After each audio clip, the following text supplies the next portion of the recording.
Bonjour et bienvenue si vous nous rejoignez pour suivre en direct depuis la place Saint-Pierre notre rendez-vous du dimanche avec le pape François pour la prière de l'Angelus, pape François qui vient de terminer, vous l'avez peut-être suivi sur votre chaîne préférée, vient de terminer donc la célébration eucharistique pour l'ouverture du synode des évêques.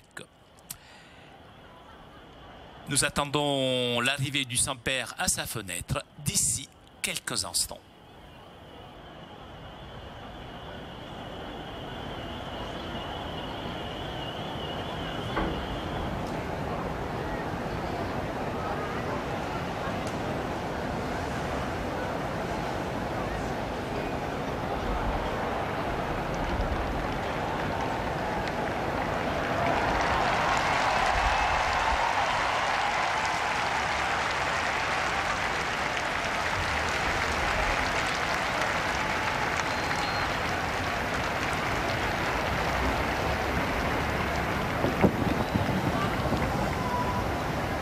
Cari fratelli e sorelle, buongiorno.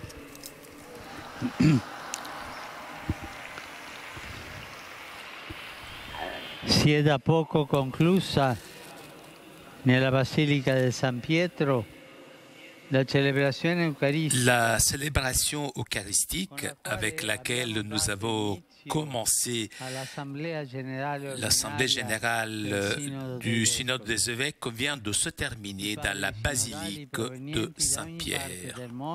Les pères synodaux venant de toutes les régions du monde et réunis autour du successeur de Pierre vont réfléchir pendant 3 semaines sur la vocation et la mission de la famille dans l'Église et dans la société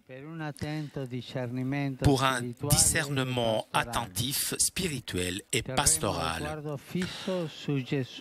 Nous allons garder nos yeux fixés sur Jésus pour trouver, sur la base de ses enseignements, de la vérité et de miséricorde, les moyens les plus appropriés pour un engagement adéquat de l'Église avec les familles et pour les familles, afin que le plan original du Créateur pour l'homme et la femme du Créateur puisse être mis en place et fonctionner dans toute sa beauté et sa force dans le monde d'aujourd'hui.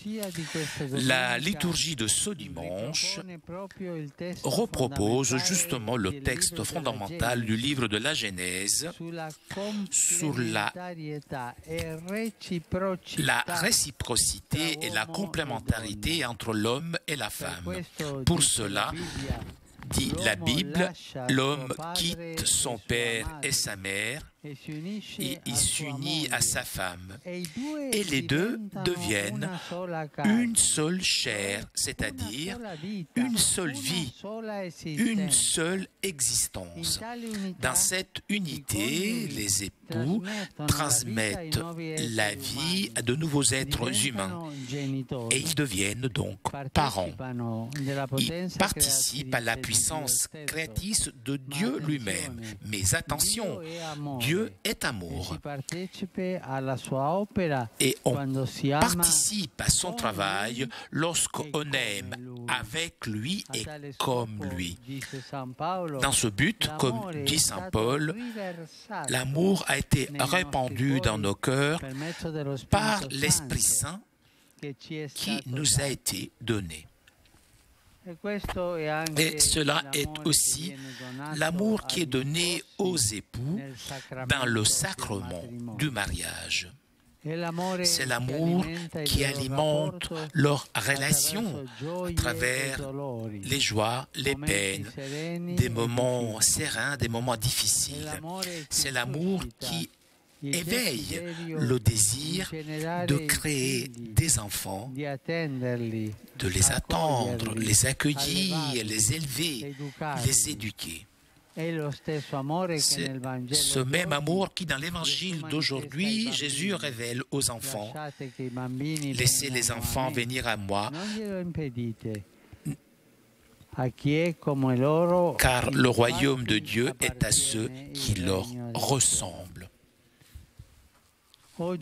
Aujourd'hui, nous demandons au Seigneur que tous les parents et les éducateurs dans le monde, ainsi que la société tout entière, deviennent des outils de cet accueil et de cet amour avec lequel Jésus embrasse les plus petits. Il regarde dans leur cœur avec la tendresse et la sollicitude d'un père et en même temps d'une mère. Maintenant je pense à tant d'enfants affamés, abandonnés, exploités, contraints à la guerre, refusés. C'est douloureux de voir les images d'enfants malheureux, le regard perdu, fouillant la pauvreté et les conflits qui frappent à nos portes et à nos cœurs, en pleurant de l'aide. Le Seigneur, que le Seigneur nous aide à ne pas être une société forteresse, mais une société famille capable d'accueillir avec des règles appropriées, mais accueillir toujours avec amour.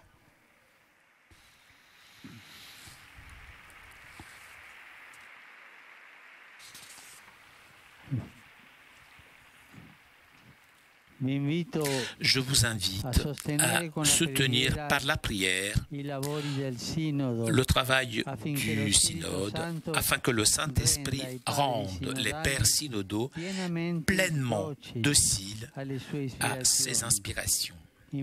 Nous invoquons l'intercession maternelle de la Vierge Marie, nous unissant spirituellement à tous ceux qui, en ce moment, au sanctuaire de Pompéi, récitent la supplique à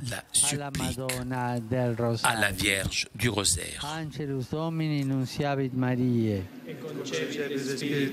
Ave Maria, gratia plena, Dominus tecum, benedicta tui mulieribus et benedictus fructus ventris tui, Iesus. Santa Maria, Mater Dei, ora pro nobis peccatoribus, nunc et in hora mortis nostre. Amen. Ecce ancilla Domini. Fiat mi secundum verbum tuum. Ave Maria, gratia plena, Dominus tecum, benedicta tui mulieribus, et benedictus fructus ventris tui, Iesus. Santa Maria, Mater Dei, ora pro nobis peccatoribus, nunc et in hora mortis nostre. Amen. Et verbum caro factum est. Et habitavit in nobis. Ave Maria, gratia plena, Dominus tecum, benedicta tui mulieribus, et benedictus fructus ventris tui, Iesus. Santa Maria, Mater Dei, ora pro nobis peccatoribus, nunc et in hora mortis nostre. Amen. Ora pro nobis Santa Dei Genitrix. Ut dignificiamur promissionibus Christi.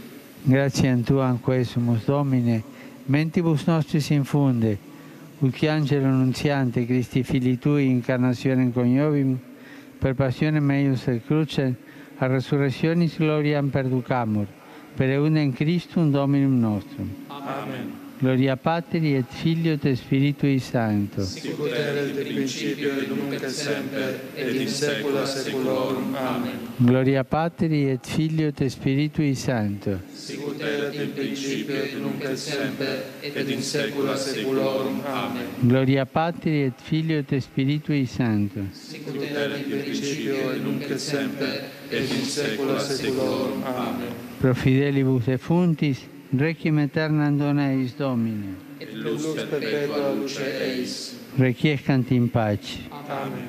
Sit nomen Domini benedictum. Ex hoc nunc et usque in saeculum. Aiutorium nostrum in nomine Domini. Qui feci caelum et terram. Benedicat vos omnipotens Deus, Pater, et Filius, et Spiritus Sanctus. Amen.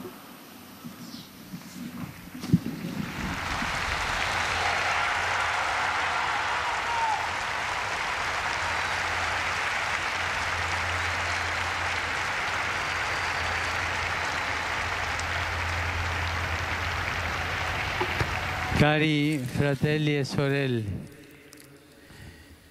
ieri Hier, à Santander en Espagne ont été proclamés bienheureux Pio Heredia et 17 compagnes, hommes et femmes de l'ordre cistercien de la stricte observance et de Saint Bernard, tués à cause de leur foi pendant la guerre civile espagnole et la persécution religieuse des années 30 du siècle dernier. Louons le Seigneur pour ces témoins courageux et par leur intercession, supplions-le de libérer le monde du fléau de la guerre.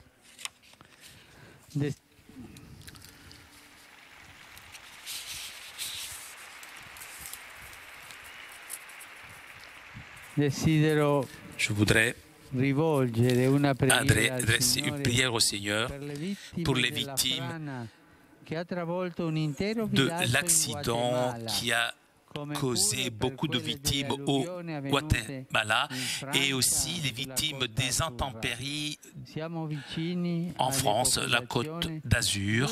Nous sommes proches des populations durement frappées, même avec la solidarité concrète. Je vous remercie, vous tous, vous qui êtes venus nombreux de Rome, d'Italie et du monde entier. Je salue les fidèles de l'archidiocèse de Paderborn en Allemagne, les fidèles venus de Porto, au Portugal, et le groupe du collège Megitarista de Rome. Le jour de Saint François d'Assise, le patron d'Italie,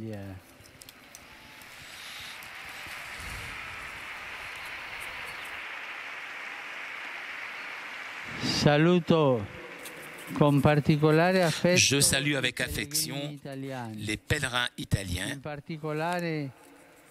tout particulièrement les fidèles venus de Reggio Calabria et d'autres villes de la péninsule italienne,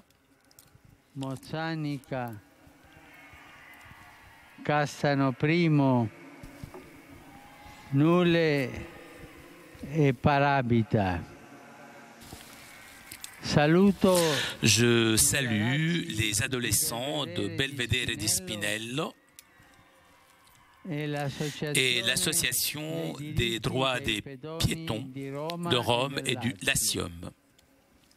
Je vous souhaite à vous tous un bon dimanche et s'il vous plaît, n'oubliez pas de prier pour moi. Bon déjeuner et arrivederci. À bientôt. Chers amis, nous arrivons à la conclusion de notre liaison avec Rome. Vous avez entendu le Saint-Père avoir une pensée pour les victimes des intempéries qui ont touché cette nuit certaines villes de la région des Alpes-Maritimes. Et nous nous joignons avec à cette pensée du Saint-Père. Nous avons une pensée pour toutes ces victimes et pour leurs familles. Merci à Fabien qui était aujourd'hui à la technique. Merci donc à toute l'équipe de KTO. Merci à nos amis d'Immédiat ainsi que CTV pour ces images. Je vous souhaite moi aussi un bon pranzo, un bon déjeuner et à très bientôt sur KTO.